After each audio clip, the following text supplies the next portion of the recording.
Hello friends, कैसे हैं आप लोग। आशा है सब अच्छे से होंगे। देखिए फ्रेंड्स, जैसा कि आप देख कर जान ही गए होंगे, ये एडीनियम के सीड पॉट्स हैं और मैंने इन्हें बांध दिया था जिससे कि ये इनके सीड इधर उधर ना चले जाएं।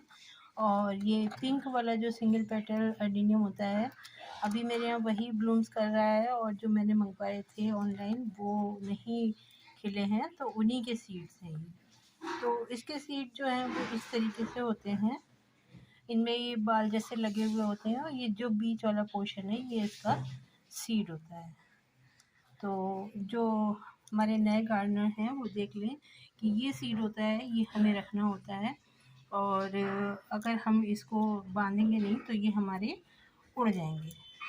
तो इसलिए इसको जब आप देखें कि ये थोड़ा सा पीला पड़ने लगा है तब आप इसको जो है वो बांध कर रखें और फिर सूखने पर तोड़ दें।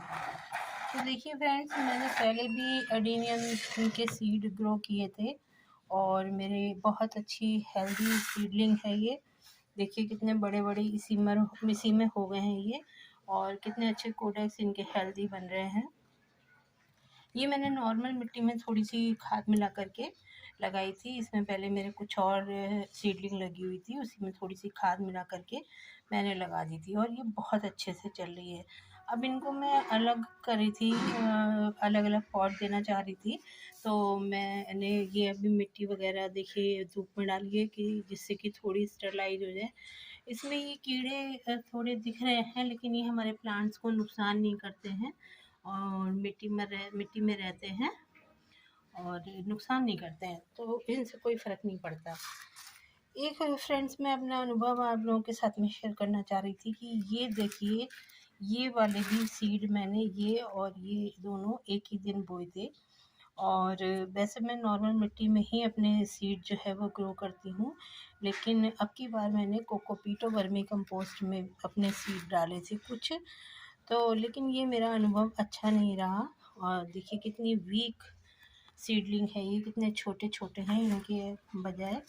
तो मैं नहीं जानती कि मतलब लोग कैसे कोकोपीट और वर्मी कंपोस्ट में सीड लगाते हैं। और देखिए कुछ सीड अभी भी ग्रो हो रहे हैं, ये अभी इसमें पत्ते नहीं आए हैं और ये भी सीड ग्रो हुआ है। तो बहुत अच्छा अनुभव नहीं रहा मेरा वर्मी कंपोस्ट और कोकोपीट के साथ में। एक तो इसमें पानी का बहुत ध्यान रखना पड़ता है, देखिए कुछ कुछ सीड अभी भी ग्रो हो रहे हैं। पानी का बहुत ध्यान रखना पड़ता है कि पानी नमी बनी रहे, वैसे कोकोपीट में नमी बनी रहती है लेकिन पता नहीं क्यों बहुत जल्दी जल्दी पानी सूख जाता है इसका और देना पड़ता है। और ये मेरे देखिए सूखी हुई मिट्टी में भी मेरी सीडलिंग कितनी अच्छी चल रही है। तो मुझे मिट्टी में ही लगाना पसंद है। मैं जो ये मेरे सीड्स मिले हैं, मुझे सीड पॉट मिले हैं, ये इनको भी मैं मिट्टी में ही लगाऊंगी गोबर की खाद मिला करके। तो ये मैंने मिट्टी थोड़ी देर धूप में डाल दी थी और इसमें मैंने अभी थोड़ी सी गोबर की खाद मिला करके मैं इसमें अपनी सीडलिंग जो है वो रिपोर्ट करूँगी। छोटे छोटे मैंने डिस्पोजल गिलास ले लिए हैं, ये देखिए ये नूडल्स के हैं और ये भी देखिए जूस वगैरह के हैं। तो इनको मैं इन्हीं में रिपोर्ट करूँगी। अभी मेरे पास जो है वो काफ़ी सारे हैं ये गिलास। तो इस मिट्टी में मैं थोड़ा सा फंजीसाइड मिलाऊंगी और नीम खल और गोबर की खाद, बस इतना ही मैं मिलाऊंगी इसमें और मैं अपनी सीडलिंग इसमें लगाऊंगी। तो गोबर की खाद तो मैं ले आई हूँ और नीम की खल जो है वो नहीं है, वो भी ऊपर रखी हुई है, वो भी मैं लेकर आती हूँ। फिर मैं उसके बाद में ये सब मिट्टी तैयार करके और आप लोगों के साथ में इसको रिपोर्ट करूँगी।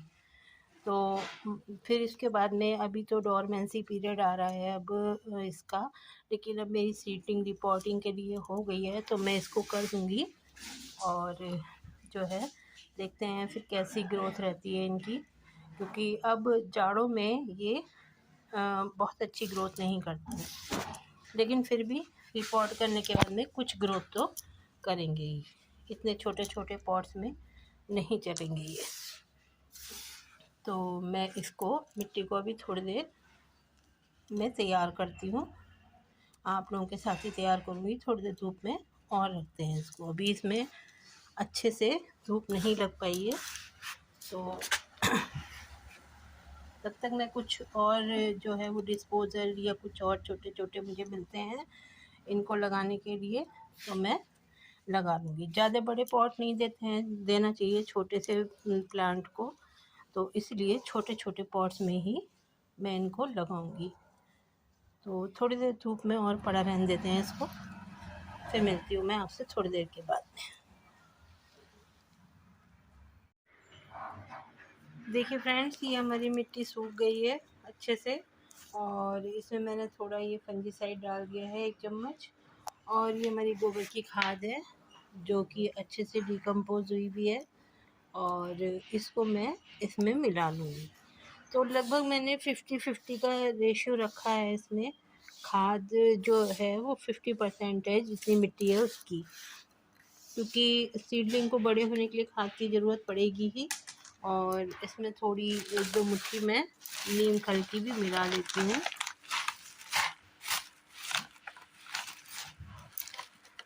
बहुत ज़्यादा नहीं मिलानी है क्योंकि हमारी सीडलिंग छोटी है, और बहुत ज़्यादा मिलाएंगे तो कोई फ़ायदा नहीं होगा, नुकसान भी नहीं होगा लेकिन फ़ायदा भी नहीं है। तो देखिए, ये 1 मुट्ठी और ये 2 मुट्ठी, इस तरीके से ये मैंने इसमें नीम खल मिला ली है, और अब इसको अच्छे से मिक्स कर लेंगे।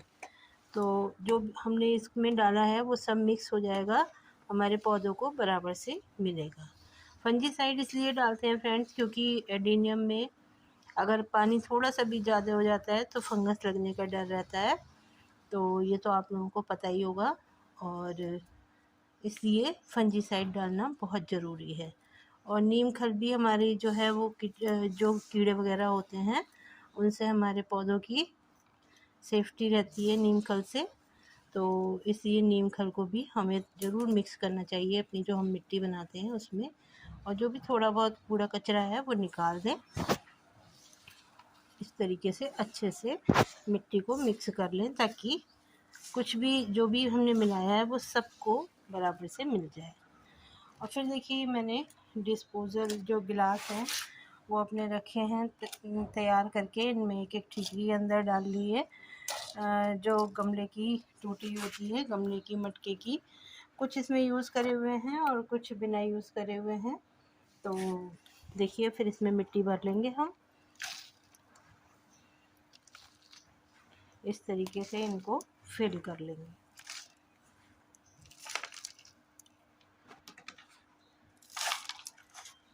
तो मैं इनको भर के फिर दिखाती हूँ आपको।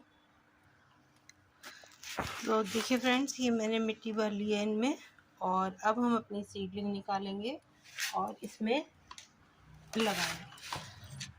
तो सीडलिंग बड़ी नाजुक सी हैं, तो इनको बड़े बहुत आराम से निकालिए आप। देखिए कितनी अच्छी रूट्स बनी है और हेल्दी प्लांट्स हैं। तो इनको बस उंगली से ज़रा सा होल करके और आप इसमें लगा दीजिए, और लगाने के बाद में फिर हम इसको हल्का हल्का पानी दे देंगे, और जिससे हमारी मिट्टी गीली हो जाए और हमारा प्लांट इसमें सेट हो जाए। अभी मैंने इनको ये डिस्पोज़ल दिए हैं, लेकिन फरवरी तक ये बड़े हो जाएंगे तो मैं इनको पॉट में लगाऊंगी, और पॉट में फिर ये फरवरी में अच्छे से ग्रोथ करेंगे। तो मिट्टी मेरी बहुत भुरभुरी है, और जो मैंने ये मिट्टी अभी तैयार करी है इनको रिपोर्ट करने के लिए, उसमें भी मेरी सैंड मिक्स थी, इसलिए मैंने नहीं करी है। देखिए कितनी अच्छी रूट्स बनी हुई हैं और हेल्दी प्लांट्स हैं ये।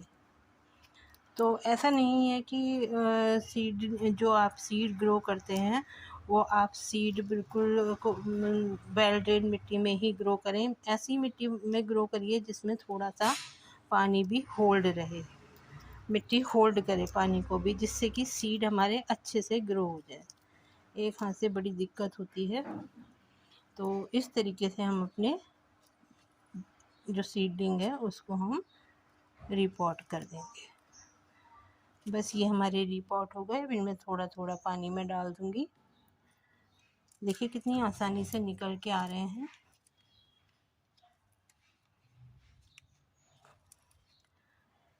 बाकी मैं बाद में करती रहूँगी, बहुत सारे हैं ये तो।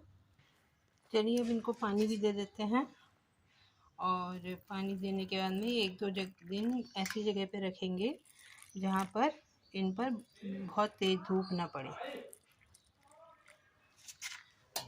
तो बस ये हमारे प्लांट्स हो गए।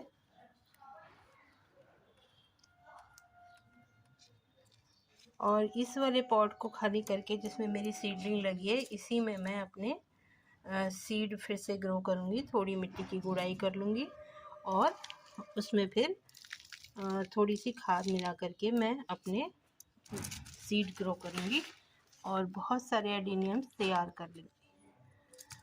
तो फ्रेंड्स बताइएगा वीडियो कैसी लगी, और मैंने अपना अनुभव जो शेयर किया, कि आपके साथ भी ऐसा हुआ है या कोकोपीट में ही आप ग्रो करते हैं अपनी सीड्स, बताइएगा कमेंट बॉक्स में।